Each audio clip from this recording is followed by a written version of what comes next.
Hey everyone, welcome to the podcast, or welcome back to the podcast, or many of you who are avid listeners. This is Anna. I'm with the Badass Confidence Coach podcast, and today my guest is Whitney Aronoff. And I've been looking forward to this conversation with you, Whitney, because you are a little bit in the celebrity chef world. And I think us everyday people always want to know what you all are cooking for yourselves and what you're doing, what your lifestyle is in wellness that keeps you, alive and vibrant. So, welcome and tell us a little bit about you. Thank you. Well, I think when you're a chef or a health supportive chef and you're really trying to operate at a high level in your career, your wellness practice is extremely important. Your physical, emotional, spiritual, and mental practices, it's what allows you to keep going because you have to refuel yourself if you're going to fuel other people. I mean, you know that as a coach. So I'm a health supportive chef. I went to culinary school in New York City at the Natural Gourmet Institute. But before I was a chef, I, was a girl who had a corporate job and was just not able to understand why I would have gut issues, why my Mm, weight would fluctuate, right? Because yeah. thought I was doing all the things. I grew up in Southern California. I ate like a fairly California cuisine, what I thought was a healthy diet. I always exercised, moved my body, spent time outside. Meditation and yoga and all of that, I fell into it really naturally because those were all words that were, around my environment Yeah. all growing up. So I never saw any of what people consider woo woo. I just always knew that there's multiple ways to nourish yourself and you kind of pick up the things you need when the time comes. Right. Right. Right? So everyone doesn't dive into meditation right away. But sometimes you'll hit the point where you have to go and explore it. You hit the point where you have to explore yoga just because you need a stretch. You need to twist your body. You need to get it out. So I was just finding I was going to a variety of doctors starting when I was in high school, trying to figure out my gut issues, trying to figure out why when I ate certain foods, I'd have a stomach ache, I'd be in physical pain. And then as I moved into my 20s, it was just aches and pains all over my body. It was inflammation, it was weight gain, then weight loss, weight gain, weight loss. And I was just sick of it by the time I reached my 30s. I just thought, gosh, I've spent all my money. I have no savings because I've gone to doctors from the East Coast to the West Coast. And Really? everyone's just telling me eat steamed broccoli. And I already eat steamed broccoli. We're not getting to the root cause. And I was always into the root cause long before people were. So I just got to a place where I thought, God, I'm in this body. I know what I'm feeling. I feel like I've tried it all from acupuncture to raw food to vegan to macrobiotics to everything. Yeah. And I can't figure out how to feel great in my body. So I'm just going to learn how to heal myself with food. I'm going to go learn how to prepare foods properly, traditionally, holistically, and then take care of myself. And that's how I became a chef. Was really I just wanted to take care of myself. Then Yeah. I just thought I learned so much. I don't want to gatekeep this. Like this is all basic life skills that we all deserve to have. And that's how I started my organic spice blends, my personal chef business, my podcast, was just because I felt like this was all information that we all should have had the chance and opportunity to learn as we were growing up. These were the tools that we needed when we were in class in high school. Yeah. And so that's kind of why I do what I do. It's just, I feel like this is all information we all deserve to have to then better navigate and experience life.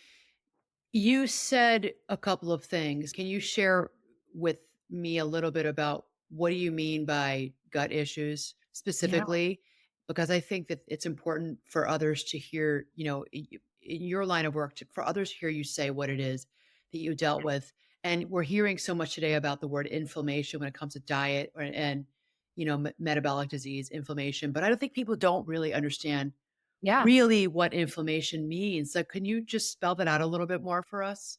Absolutely. So when I was in high school, the issue was every night when I went to bed, I had pain in my stomach on the right side, right across from the belly button, kind of what's known as the ileocecal valve. So the valve that moves the food from the small intestine to the large Yeah. intestine. That's where I was feeling the pain only at night when I laid down in bed. So I Huh. was trying to figure out, like, is it something that I ate? What was going on? Ultimately, I figured out it was a few things for me personally. One, it was emotions. Like we had just moved homes in my hometown. Lots of things were changing in my life with my friends, with my family. It was a lot of emotional stuff. But Wow. it was Wow. showing up there. And then I'm someone who has a lot of just natural psychic abilities that I always kind of push down. So I was also having past life regressions as a 16-year-old. And they would start before I fell asleep and they would start when I lay down. And not only was I just having them, if I put my hand on different parts of my body, I could see the past life regression. And I got confirmation 10 and 15 years later when I was in my 30s because I was still suffering with the same gut issues. Wait, how could you see it when you put, I don't understand So that. when I close my eyes and I put my hand on a certain part of my body where there's pain, I could see what was causing the pain from a past life. And I could identify the year, if I was male or female, my clothing, who I was Get around. out of here. And then I Wait, went, talk about this on your podcast. Whitney, yeah. it's cool. Well, this is what helped. That's when I learned it wasn't just the food. It was emotions and it was spiritual stuff. And so I worked with a lot of past life regressionists, a lot of psychics. I even went to one of David Halperin's conferences with Hay House. His book is Many Lives, Many Masters. It's a fantastic read. Wait. You went to, okay. Wait, isn't he like 90 now? Yes, but I think I saw him in his 80s. He was amazing. I saw him, a friend wanted psychiatrist. He was he was taught is at Miami University in Florida. He started at NYU. I read his book during COVID and it blew my mind. You saw him speak?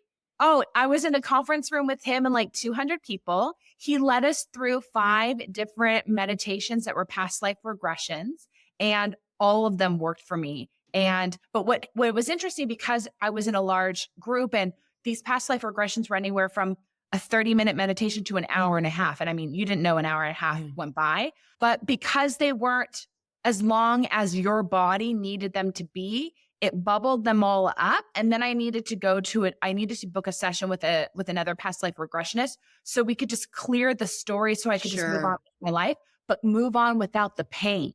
That was the trick. This stuff cleared gut pain for me.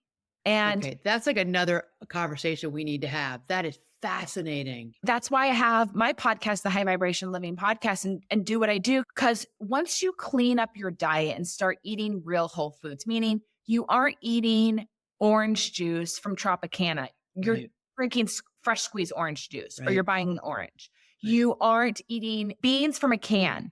You're soaking them overnight, making them from scratch. Okay. You're not eating a burger from McDonald's. You're just going to go buy the best quality ground beef you can, and you're going to make a burger at home. Sure. Like, as you start cleaning things up, good, better, best, layer by layer that works for you and your income and your lifestyle, your physical and emotional stuff starts falling off and opening up. The ability for you to hear yourself, trust your gut instinct, know what's yours and what's not, it naturally comes about. The word intuition, third eye, you can understand what people are saying because you will start to have that experience as you remove the junk from your diet, your mental health, your positivity. It will all switch for you because of the food. And then you can dive into these other layers of you that might be causing the stomach pain, the gut pain, the physical pain, the arthritis. It might not just be the food. It can be more than that. Psychosomatic. It shows up. We somaticize our emotional pain. I mean, we do talk about, in the field of psychology, we say the stomach is the second brain. Yeah. So, we somaticize much pain into our guts and in our stomachs. And you're absolutely right about healing our emotional wounds, our traumas, healing from the past in order to move forward in the future. I'm completely on board and agree with you on that. That is so fascinating what you just said. I did not think you were going to talk about David Halperin right now. We didn't talk about, I'm like, wow, I'm like went off in another direction in my mind, but okay. So everyone, you don't even need to buy the book. Go to your library, get a library card. Yes. You will read the book in a week, maybe even a weekend. Like, you'll read it quickly. It is pretty fascinating. Good. Yeah, it's really good.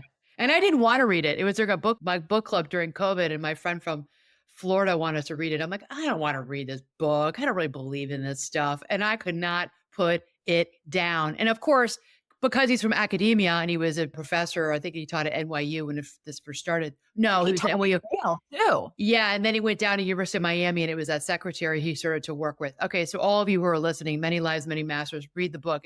You will not be able to put it down. So, okay, so that had an impact on you, past life regression. Once you started to heal that, you really were able to understand that. What's mine in my body now? Yes. Yeah. What's old stuff that needed to be cleared? What's food related? What's emotional related, Okay. right? Yeah. And I think it's really important because we beat ourselves up so much with our mind. You Mhm. know, we think that the food's controlling us, or if our body looked a certain way, we would be in a different Right. place and time with our life. It's all interconnected. We have to give ourselves a little bit of grace. But I try to teach people that food should be your foundation. Food is like building a house, it is the structural foundation. You got to get your foundation right because all the supplements that you're buying, all the money you're spending on therapy, all the other things you're doing, it's not going to really work until you clean and clear the foundation. Then all the extra stuff you're doing is really going to sink in. It's really Right. going to marinate and you're going to get the most out of it. How does someone who's listening to this, they're thinking to themselves, all right, well, I can't do organic all the time. I Oh, can't afford it. Eggs are $7 a dozen right now. What am I supposed to do with this information that Anna and Whitney are talking about?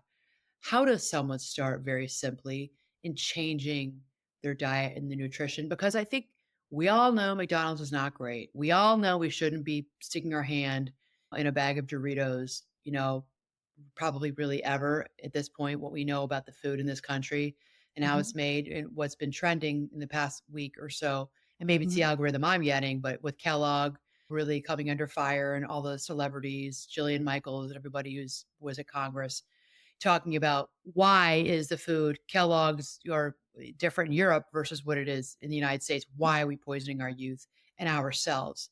So we all know this. What are some tips that you could give the listener for how to start changing the Good, way they're eating? yeah, good, better, best.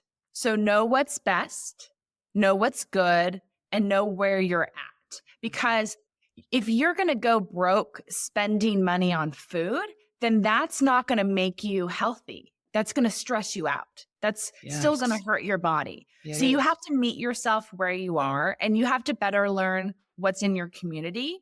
And you also have to kind of get yourself out of your routine. So if you are dead set on only shopping at one supermarket, go and see what else is in your neighborhood. And what I find interesting that most people don't know is everything at the supermarket will go on sale. The Mm. extra virgin organic olive oil in the glass jar will go on sale. So when it goes on sale, you buy it. You Yeah. know, when the Primal Kitchen Paleo Mayo goes on sale, you buy it.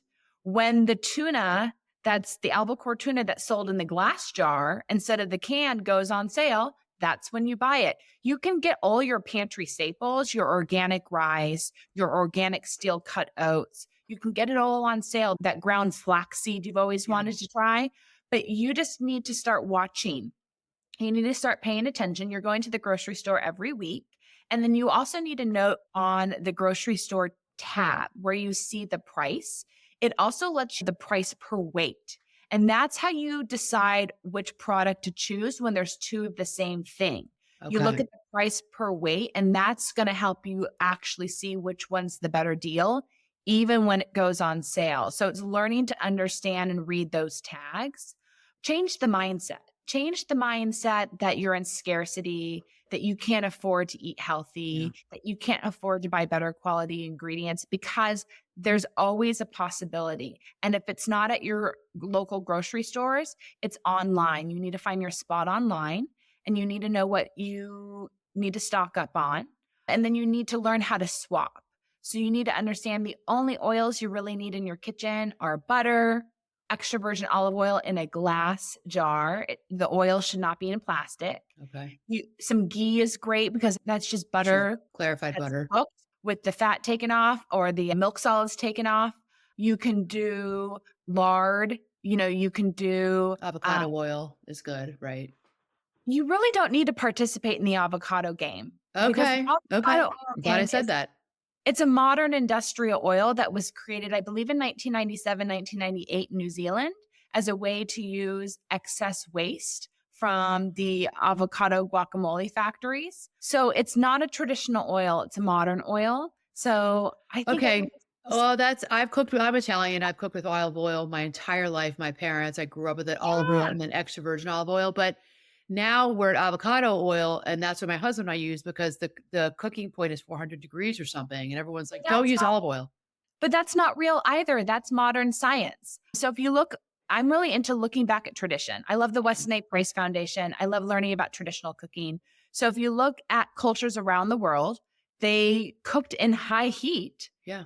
coconut oil, with olive oil, with lard. They still cooked at high heat. If you look at Spain, if you go to the country of Spain, everyone has a cast iron skillet on their stove and it's filled with olive oil. And they cook in the same olive oil all week Oh. long. And they were, And, oh. and then they toss it at the end of the week. And then they wipe down their cast iron skillet and then they add more olive oil in it. And they've always cooked that way. If you look at even North Africa, Tunisia is one of the largest producers of olive oil. They use a lot of olive oil in a variety of different ways. There's a lot of At the oils. high heats. Yeah. Okay. Okay. Coconut oil, always high heat. So there's a lot of oils all over the world as well that aren't mass produced. They're always oils that have been made by families on their properties or small farms. So there's more natural oils that we don't know about that exist and people cook with. But the most traditional is just olive oil, coconut oil, lard, and butter and ghee. I don't Those even think of lard. My grandmother used to cook with lard, but where do you even, is it at the grocery store? Yeah, so you can buy it at grocery stores and butcher shops, but the way most people used it is when they bought their meats, they trimmed off the excess fat Yeah. and then they just cooked down the Right. fat in their skillet Right. before they cooked whatever their meat was, and then they would just drain off the fat and reuse it again later. Or like I love to read old cookbooks. So I went to the Historical Society in Santa Barbara. I asked them for their oldest cookbooks on file, and they had cookbooks with recipes from the 1800s. And they used to make bone broth, and they would obviously cook the bone broth outside all during the day. And then in Southern California, it gets really cold at night. Yeah. And so you just covered the top of the broth and you turned off the fire, you put it out. You And let then it. in the morning, everything would be solidified and they would just skim off the top of the broth. And that was the fat that they would use all week long. Wow. How cool. It's more simple than we make it out to be. You buy those special olive oils when you're on vacation and you're near a small farm or you see a little stand, or that specialty olive oil in the pretty Mhm. jar that you've always wanted to try is on sale at the grocery store. You use that for your salad dressings. Yeah. You Okay. use that to put like directly on your greens you eat raw. But then you buy the organic extra virgin olive oil, or what's good if we go back to good, better, best, right? So we're standing in the olive oil section and we're overwhelmed. Number one, we're just looking for olive oil in a glass jar. We want to get away from the plastic. Okay. And then we're looking for extra virgin. So that means Okay. it's the first press, because we don't want the older presses because that's the junky stuff. Okay. So now we have extra virgin olive oil in a glass jar. Now we want to find where it's from. So that's when you want to take the jars and you want to find a single origin. So you want to find one that's 100% Spanish, 100% Greek, 100% Tunisian. That's more important because if it's a blend, it's all these oils that have been in containers that have been shipped all over Yes. the world. So it's naturally been heated. It's just not as fresh. Okay. And then you can go to organic. So if you can find a single origin, it can be better than organic because the organic is costing that brand a lot of money for that certification. Okay. So that's why I always try to tell people, like, just approach it as good, better, best, What's and good, shop what's around. better, what's best. Okay. I like Yeah, that. Shop around. shop Okay. around. And then Yeah. lastly, like if you're craving asparagus tonight and the asparagus is $8.99, then the asparagus is not in season. So it's really important to start to learn when food is in season. And you can learn that simply by how expensive it is at the grocery store, because food that's in season will be priced well. Yeah. Food that's out of season will be expensive because it'll have been shipped in from another country. So become a flexible shopper and know that sometimes you have to make little edits, and that's okay. Okay. Okay. Tell me a little bit about how you got started. One of the reasons why I was so attracted to talking to you is because when I heard that you cook for celebrities and pro athletes, I'm like, oh, she cooks for pro athletes. Yeah, that was really cool. What is she doing with them? And what Yeah. do they need? I would think that high performers, whether it be in the athletic world or acting, it doesn't really matter, or whatever space you're in, they all need the same thing. Well, It's probably they similar all for you. know exactly what they need for their body. So Uh, they all know, and they're different, right? I remember I was cooking for 2 NFL players at the same time. They played different positions, but they know exactly what works for them and their amount of movement how do on they know that though? How do they know what works for them? just through time and practice. So like we all know how we feel if we eat breakfast and then go on a jog or a Yeah, walk or Pilates I or see. Yeah, yoga. yeah. And Some then feel like, fine. Some people feel like crap. right? Like Ugh. you have to play around with what you're putting in your body Yeah. before a workout or after a workout to see what feels right for them. So they know exactly what works for them for breakfast. They know exactly what works for lunch. And then dinner, they're more open. Dinner, they're just like fueling and enjoying. But the Oh, breakfast and lunch is really dialed in for them. And they know what works and what doesn't work for them to be able to keep moving their bodies on the field. But the ones that are in the know are in the know. They know their food is fuel. They know it's their foundation for their career and their life. And so they're really into quality proteins, quality vegetables, and healthy starches, meaning we're going to be doing sweet potatoes, Japanese yams, butternut squash, spaghetti squash. We're going to do seasonal squashes, kabocha, some cool things that are coming from mhm. farms that you don't see very often.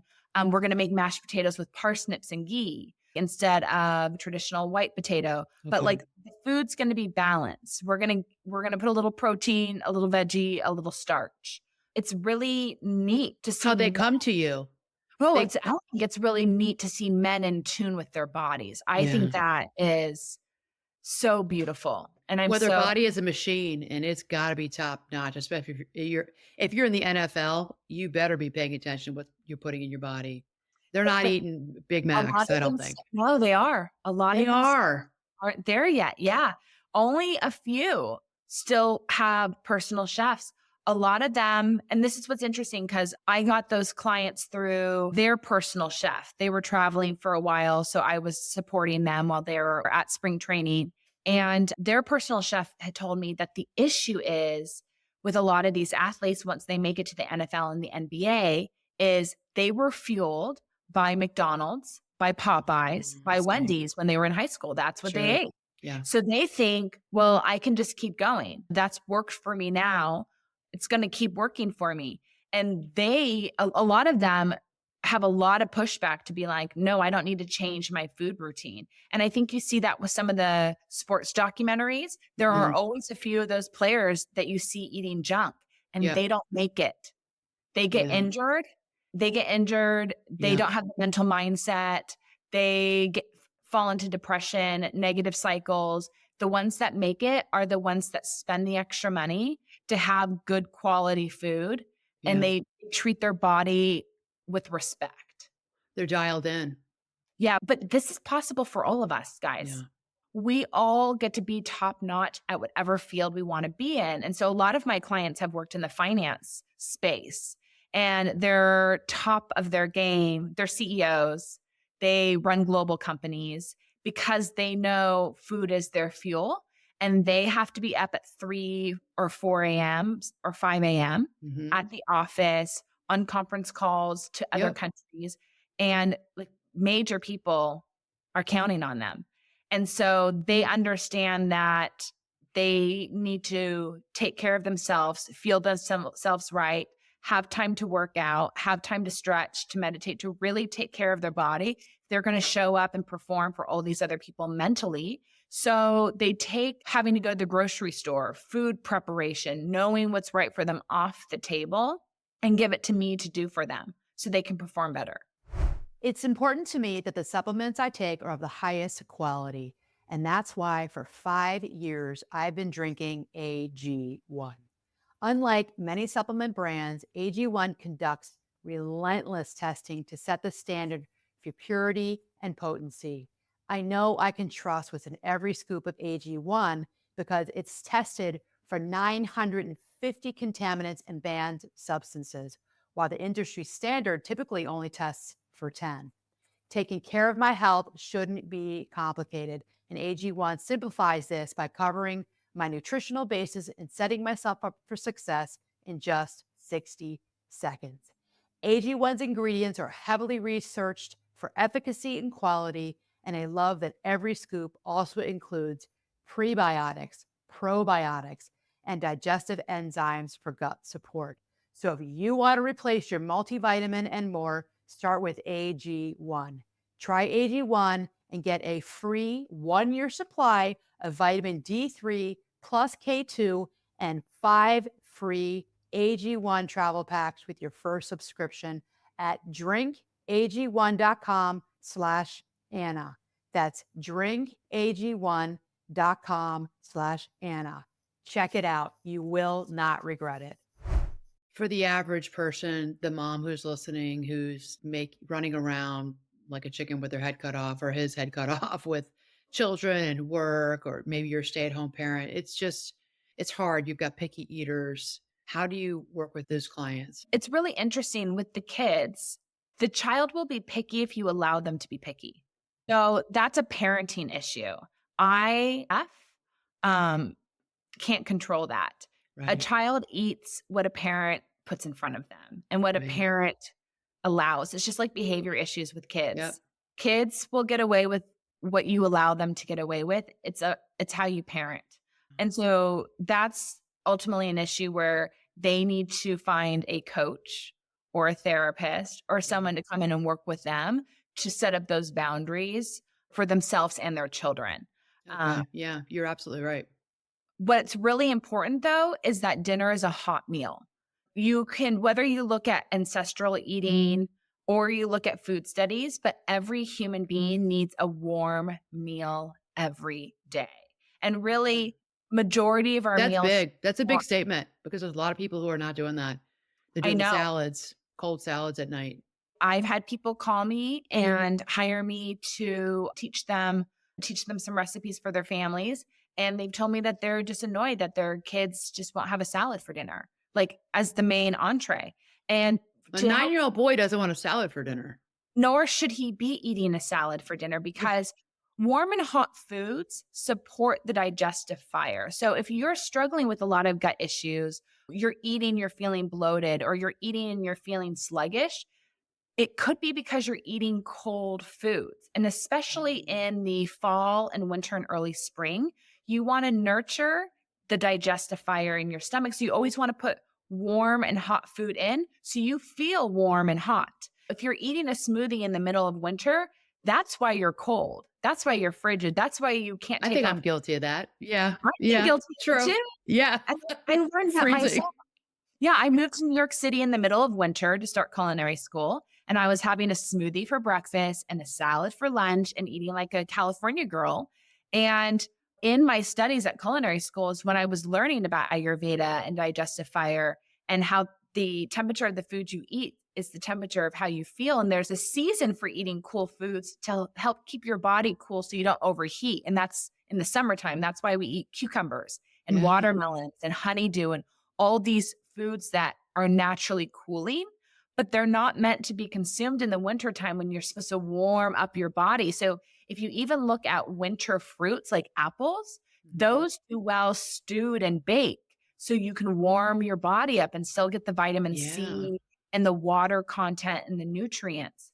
But that's the season for soups and stews and slow cooked meats. So this should actually be every mother's favorite time of the year, because you can stand next to a pot for 15 to 30 minutes and then throw it in the oven or push it to the back of the stove and let it slow cook for 2.5, 3 hours. And you have the most nourishing, rich, delicious one pot meal that you can serve twice. So this is the season, moms, to It, learn how to use a Dutch oven to get back to traditional cooking. This was actually the season that my dad would take over. He loved slow cooked meats, cooking this type of food for us. But this is like the season where parents can thrive. But everybody else can thrive too. It's going to make you feel really good. And so I always encourage people, like, experiment on yourself. Cook a warm meal every night for dinner and see how different you feel. See how you feel when you have a salad for lunch or a soup. Play around and take some notes just on your notes app and just write down how you feel 30 minutes to an hour or an hour and a half later. there's something too. Now there's a deeper meaning to the term comfort foods because I think of that now in the fall and winter here in Chicago. The weather is dropping now, and it's like wanting to comfort foods. My crock pot comes out, and I actually it's gone. It put it away spring and summer, and now it's back out because I'm slow cooking, especially on Sunday. A really yummy meal for Sunday night. We're watching football, and that's just what we do every Sunday. But a Yes. comfort food is something that feels you're right. It's a warm meal. I Yeah. didn't realize the significance of that though until you said that right now that there's more Yeah. to it than just saying, "I want it's comfort food." And then let's look at the energetics like we were talking about when we first started. So, comfort food and the food of this season is a lot of food that's grown under the earth. So, if we look at carrots, potatoes, sweet potatoes, rutabagas, they're all growing parsnips. They're growing into the earth. So, look at the way the food grows. The stuff that's in season right now, the beets, they grow into the ground, into the earth. And so when we eat it, we feel grounded, right? We feel super calm. Oh, yeah. Like we're ready to like settle down.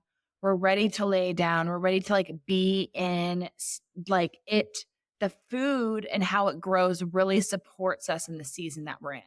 I don't understand what Ayurveda is. I see it Oh, when it yeah. comes Yeah, can you explain that? Because I see it all the time in the wellness space, but Yeah. I don't really know what it is. Yeah. So, And you don't need to because it's just a language and okay. every part of the world actually speaks the same language. So Ayurveda is India's version of holistic traditional cooking. Okay. So every country, and that was the joy of going to the type of cooking school that I went to, is every country has a traditional type of cooking that's super healing and nourishing. India's version is called Ayurveda, and it's about creating a balanced plate Mm. for a balanced body. And I find Ayurveda very confusing. It's not my language. There's a lot of elements that I Huh. really love, but it can be very confusing and complex. So I always encourage people, you can look at Europe. You can look at Japan, you can look at Chinese medicine, you can look at different parts of Asia, India, Russia. Every country has the same type of food healing arts. You Okay. just need to find the one whose language makes sense to you, whose herbs make sense to you, whose spices make sense to Okay, you. thank you for saying that because if you're confused by it, then many of us are confused because I hear that term and I didn't know what it meant. Thank you for sharing Yeah. that. And then being many of us are, I'm from European origin, Italian, Yeah. and also England and Ireland. I just grew up on a Mediterranean diet. That's what I pretty much do now, and that's what I'm sticking with. I know those herbs. I know how to cook with them. I sometimes think I want to venture out, but then I think, I don't know if I want all those spices. This is so funny. I think to myself, I don't know if I want all those spices in my kitchen that I'm going to use once a year. I'm going to use 1 tablespoon for a year and then I'm going to throw it out. And I don't, and it's so silly because it's $3.88. I'm like, I don't know if I want to go into the whole Indian cooking. I'll just order takeout or go to a restaurant and eat it. That's my thinking. It's probably a lot of people's thinking too. Yeah, until you fall in love with the dish so much, you wanna build it Yes. into your repertoire. Okay. And then I always say it takes 3 times to get really good at a dish. So Okay. if you do decide to explore an Indian, an Asian, a Korean, any other type of style of cooking, make it 3 times. I like that. Okay. It takes even for chefs. Like, I Yeah. always let my clients know when we're doing a new recipe, like, let's do this a few times because we have to the first time you're following the recipe. Yeah. The second time, you now know what worked and didn't work for your kitchen equipment, for the equipment you're cooking it in, for, like, Uh, your household, right? Because ovens cook different in everyone's household. The flame on the stove is different in everyone's household. yeah. How you're slicing is different. And then the third time, now you're making edits. Now you're confident. Now you're like, Yeah. That had too much clove. I'm adding more of this. I need to double the amount of potatoes for this dish to make it something I like. This didn't have enough meat. What I really encourage people to do is write in your cookbooks, print the recipe. Don't do everything digital. Okay. So if you're cooking, print out the recipe. If there's two of you in the kitchen, then print two, have a pen handy, and make notes as you go. If something's not making sense, write out what you need so you can make it better next time. Uh, Yes. So important that you said that. I do that. I've been doing that for 20 years.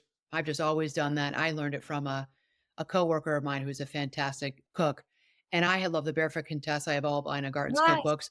And I write through it because, I make a recipe, some kind of salmon dish. I made it a year ago. I don't remember and with bacon. Yes. I will say excellent, make again. And I will say double the sauce, not enough. It Yes. does. Yeah. Cause you would never remember if I made it in 22 and now I'm making it 24. You just don't remember, right? I love the notes that you're putting because when my clients give me their cookbooks, they've written the same type of things. And it's Yeah. been so helpful for me. Liked this better with cilantro than the mint and parsley. Like Right. little notes make a huge difference.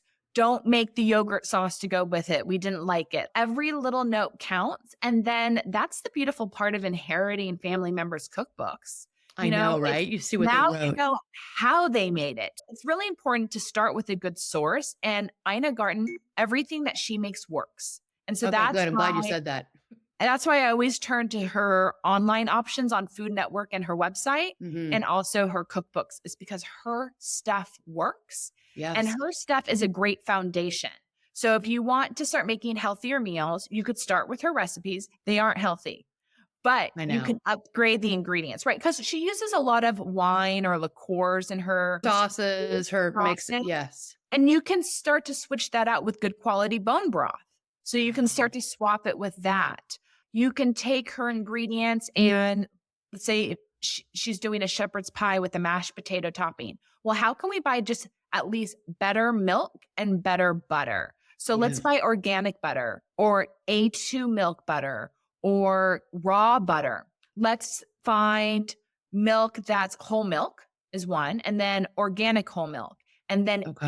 A2 whole milk, which What's means, A2? I don't know what that is. yeah, A2 is referring to actually the cow that the milk came from. And so it's a European cow. It's been genetically tested. Wow. You're having basically like a non GMO cow, a more traditional cow from Europe that has the A2 protein casing, and you're going to be able to better digest it. So if you come to a point Oh, where you're struggling with milk sometimes and it's not coming yeah. right, Yeah. buy the A2 milk. A2, is it pretty much all over or is it certain You'll grocery stores? there's 2 brands, 2 farms that are selling it right now, so you'll see it labeled at grocery stores. It'll say A2, and then Okay. the best quality milk and butter that you could do would be organic and raw, and that you can only Organic. find at certain health food stores, or you have to get it directly from a farmer Because but it's not pasteurized. because it's not pasteurized. Yeah, Should so we be everyone worried about that though? That's what the messaging has been it should be pasteurized. No, you digest it so much easier. 'Cause it supports the dairy farming industry when they pasteurize the milk so it can sit on the shelves longer. And that's why pasteurization came about because let's give New York City as an example. Everyone was living in New York City, but the farms were in New York City too, right? So New York started, in a small little area and a lot of New York was still farms. And so Right. the dairy was just coming from down the street.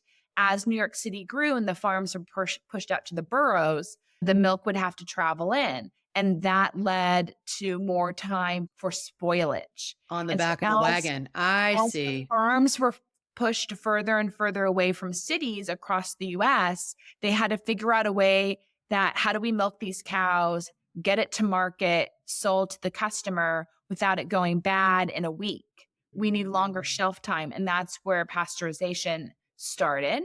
But that is also one of many causes of people with food intolerances. If you are someone with a European background like us, we often need dairy to have a healthy diet. But if you're someone who has an Asian background, you naturally don't digest dairy because there were no cows where your family lived for thousands and thousands of years. So Yeah. understanding your family's ancestral history, your bloodline, and what people were eating in your family for thousands of years based on where on the planet you lived is really, really That's important cool.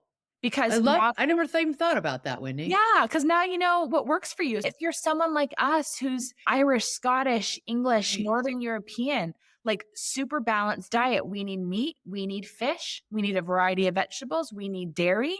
Like that's what really worked for us. And that's what works for me now. I mean, it Yeah. really is. Yes. You know, a lot of people of Asian descent, their diet wasn't soy based. They weren't vegetarian or vegan. It's heavily fish based and it's Yeah. all the parts of the fish. And it's a lot of fish soups and stews. It's a lot of broth. Everyone has to just get refreshed and reminded about their traditional foods and then just start incorporating that back into their everyday diet or lifestyle or food routines, and they'll start to feel better. Okay, let me ask you what's trending right now. We're hearing so much about intermittent fasting. Please tell me your opinions about I don't intermittent fasting. participate in that because I'm a woman. And so that doesn't work with the fluctuations of my body every day and every week. Does it work for some people? You said being a woman. Is it your menstrual cycle you're talking about? Yeah, yeah. So it's just traditionally, it's not good for women. I think you eat when you're hungry and you don't when you're not. I naturally eat an early dinner. I eat at 5 and Yeah. then I eat breakfast next morning when I wake up and I'm hungry. And some days when I wake up in the morning, it's 6:30 a.m. that I'm hungry. Mhm. Sometimes it's not until 7:38. So I truly tune in and listen to my body. And I think that's what everybody should learn to do.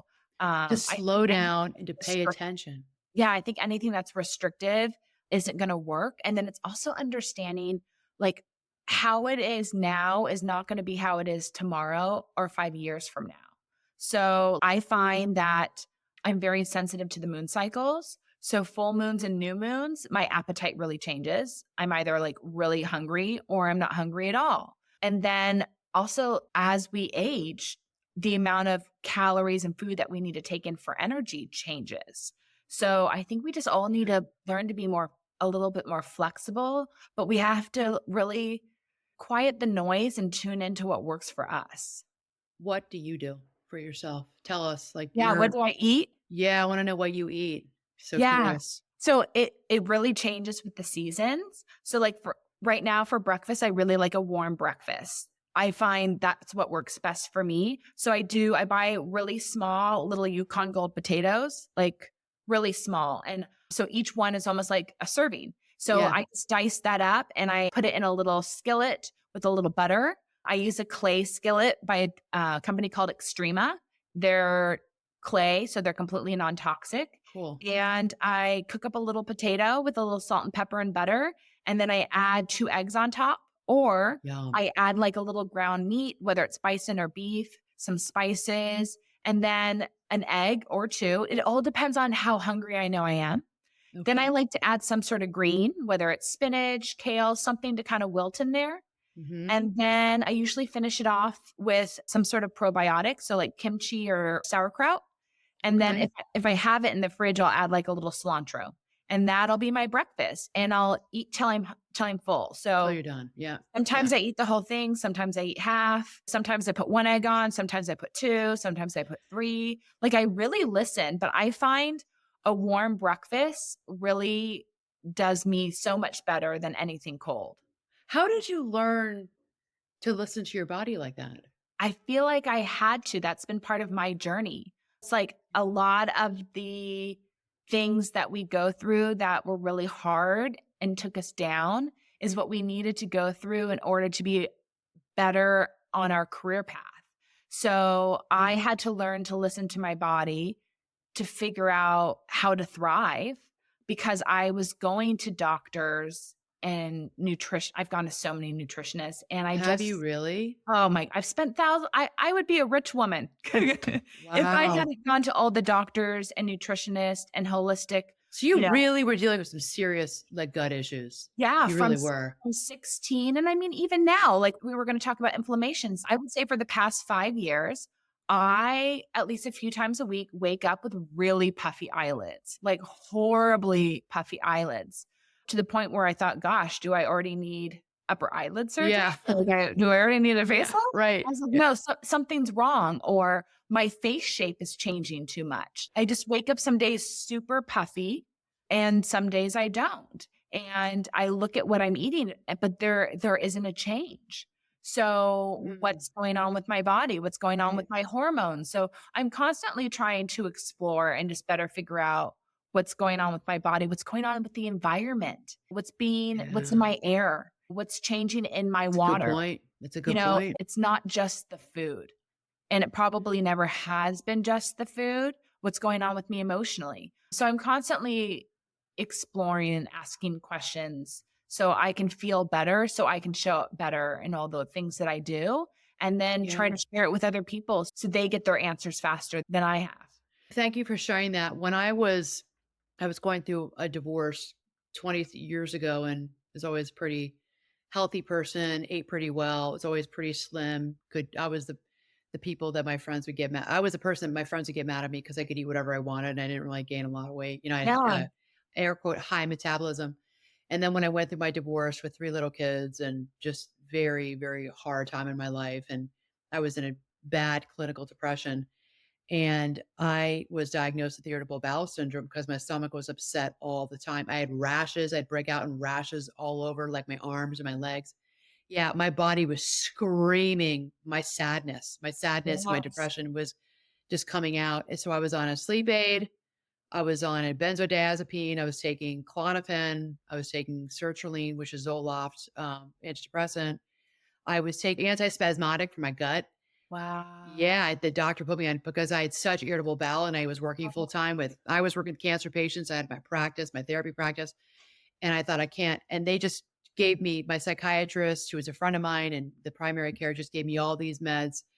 And as I got better and I went to psychotherapy twice a week with my therapist, well, I couldn't do the Klonopin because there's no way I could even talk to my clients because I felt like I was like talking to them through a glass of water. So I went off that. But as I really worked on my psychological emotional state, I got better.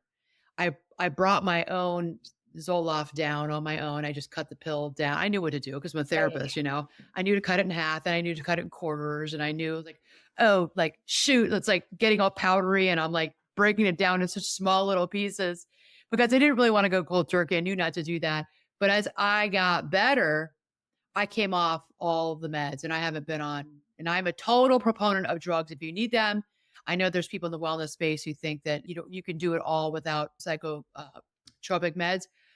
I think it's bullshit. I think that some people do need it depending on the crisis in their life. I was one of those people, And their and I'm lifestyle really not their into meds. lifestyle and their food habits and where they are, like, we're all Yeah. at a different place, right? All in a different place and All not to at a judge different each other. place. So Yeah. everyone needs to just start, like, move the energy, move the Right. energy in a better direction, even Yep. if it's that sugar pill. Anything's better than staying stuck where you are, and just make movement and get help. And you don't need to tell anybody what you're taking. It's nobody's business. Yeah. I mean, I'm very open about it because I want Yeah, people to yeah, know. I want people to yeah. know because I was like, then I got as the years went by, I went off the antidepressant. I stopped taking the antispasmodic because I healed my gut, because I healed my mind and my heart and my emotions and my spirit. I sought spiritual counseling. I got spiritual direction and I really took care of my whole self. And I would say it was interesting because saw my primary care. I've been with him for 30 years. And I said to him, last year, I said, I don't have, oh, because you know how the nurse goes over like everything that's in your chart. And she's like, are you still on this? Are you still on that? Like, no, I haven't been on that in years. And she's like, irritable bowel. And I said to her, I go, I don't have irritable bowel syndrome. Like, I don't have it anymore. Like, she's like, okay, I'll take it off. I'm like, yeah, take it off. Cause I haven't had that in 15 years. I mean, I did probably have an irritable bowel at that time, but my whole life was irritated, you know? Yeah. And I mean, yeah. sometimes you can't even remember like that you were there. But if you Yes, didn't take whatever steps you were taking, you would not be where you are today. So exactly. it's just like, just move the needle. Move the Just needle. Just move move the it. needle, I always just say shift the energy. You just Yeah. have to get off the couch, take a step, walk around the block. Go walk for 15 minutes, go to see a therapist, get coaching if you need coaching. Seek out, I think, someone in the nutrition space like yourself, like get help. I would not be where I am today if it wasn't for my therapist, my life coach, my dietitians. I have worked with sports dietitians because I was a competitive athlete. I would not be where I am today without all of those people. And I have learned so much from this podcast, from meeting people like you who are Yeah. adding information, adding knowledge into my mind that helps me. So, yeah, move the needle. And that's why my question to you as we're starting to wrap this up is, I love what you said about good, better, best. And Mhm. you gave an example of a breakfast that you'll eat, which is interesting because I thought for sure you were going to say, I think I thought you were going to say oatmeal. And you said You something that know like what? I might have for dinner. I love oat groats. So Oh, so let's talk about good, better, best again. So there's steel cut oats, which most people are familiar with. Before the oat is rolled, it's a whole oat. It looks like a spelt or a yeah. grain. And so that's the oat groats. You can buy it online. So Okay. I love oat groats because they're a great texture, but I don't do it all the time because I notice I get a little puffy when I eat it with nuts and nut butter. So I have it as a treat sometime, but it just ultimately doesn't leave me feeling that great. But if you thrive with oatmeal, look at oat groats, and then Okay. when the oat groat gets sliced, that's steel cut oats. And then when it gets rolled and flattened, that's oatmeal. That's traditional rolled oats. Yeah. But you'll notice you feel a little different with each version that you eat because you're closer to the whole grain. And so the fiber and the sugars don't break down as fast. So you stay fuller longer. And the textures are different. So play around, try all three, see which one you like texture and taste wise, but see Okay. which one makes you feel better too. What makes you feel good? Okay. What do you tell your clients? You said that client of yours who said, I don't want to do like she does salads every night. And you're like, no, you have to have a warm meal. What did you do with that client? Did Yeah. you work with So them? I taught them how to make shepherd's pie from scratch, and Oh, I showed wow. them how to make it 5 different ways. So when you learn one recipe, you can learn how to make it multiple ways. So I taught her how to make it with lentils versus ground lamb, which is traditional, versus ground beef, ground bison, ground venison, as creative as she wants to get with the ground meats. But you can also do lentils. And Okay. then you can change the toppings. So you can do traditional mashed potatoes. We can do white sweet potato mashed potatoes. We can do Mhm. orange yam mashed potatoes. We can do parsnip mashed potatoes. We can do celery root mashed potatoes. So I showed her the different ways to do that. And those recipes are on my website, starseedkitchen.com. If Okay, you want to great. see exactly what we did and learn how to do those alternative mashed potatoes, I have those recipes there. So Okay. it's teaching her how to learn one warm, cozy meal that she can make earlier in the day and then just bake it off at dinner time. And then all the iterations she can do so she doesn't get bored making it Right. and the family doesn't get bored eating it. Oh, that's wonderful. Okay, thank you. And so it's on your website post. I was just thinking Yeah. people are going to be like, well, how do I make this? I mean, I don't know Yeah, how to yeah. do this. So it's on your Startseedkitchen.com, and you'll see the shepherd's pie, you'll see a lamb version, you'll see a lentil version, and then you'll see all the different ways that you can make mashed potatoes. You'll see celery root, root vegetables, parsnips, white sweet potato, purple sweet potato. It's endless. Okay. Thank you so much, Whitney. Thank you. Yeah, This just really flew by. I could talk to you for another hour, and I think I we need to know. talk. We need to I'm talk really offline excited about. to end up in Chicago so we can just chat Yes. over a really good meal. I would love that. I would love that. Okay. So once again, just let everybody know where they can find you. Yeah, so you can find me on Instagram at Whitney Aronoff and at Starseed Kitchen, as well as on TikTok. You can find me on my website, starseedkitchen.com. And you can tune into my podcast, the High Vibration Living Podcast, where I talk about everything physical, emotional, spiritual, and mental, because I just want to feel good and really enjoy life and have a blast and be able to let all this heavy stuff go. That's what I like exploring, which I know you do too. Yeah. Thank you so much, Whitney. My pleasure. All right.